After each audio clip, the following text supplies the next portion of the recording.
Los alumnos y alumnas de la escuela Elisa Alicia Lynch de La Chacarita no pudieron iniciar el año escolar en febrero pasado debido a las inundaciones en su institución propia. Por eso tuvieron que irse hasta la sede del Congreso Nacional para iniciar el año lectivo. ¿Cómo están desarrollando contenidos a casi 2 meses del inicio del año escolar? Ya nos cuenta nuestro compañero Mauricio Durán en el siguiente informe. Mientras en la Plaza de Armas frente al Congreso se desarrolla lo que sería lo más parecido al menos a un campo de guerra, detrás de estas rejas se vive algo completamente diferente. Y es que el Congreso volvió al año 1700, donde funcionaba el colegio jesuítico. Ahora, en vez del colegio jesuítico, lo que funciona aquí es la escuela Elisa Alicia Lynch. Aproximadamente 260 alumnos de esta institución debieron trasladarse aquí a la galería del Congreso, ya que su escuela se encuentra completamente inundada.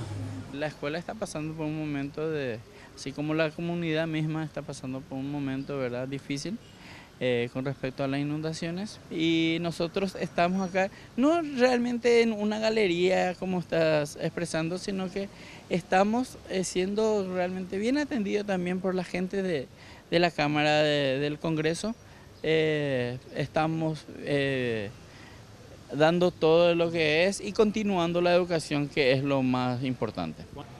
Si bien obviamente están mejor aquí que en la escuela que actualmente se encuentra bajo agua, los alumnos deben intentar aprender en la estruendosa protesta de campesinos y cooperativistas y el furioso ruido de los vehículos que pasan día a día por la avenida Paraguayo Independiente. Muchos de nuestros padres también, viendo esa situación, hace que por el momento no le estén enviando, ¿verdad?, a los niños para resguardar su integridad. Más o menos serían de 3, 4 niños por aula, pero sí hay días en donde los padres prefieren no enviarle a dar clases justamente por esa situación, ¿verdad? El director afirmó que el Ministerio de Educación y Cultura ya está planteando otros lugares para trasladar a los alumnos en tanto baje el agua y puedan volver a su escuela. Mauricio Durán, Red Guaraní.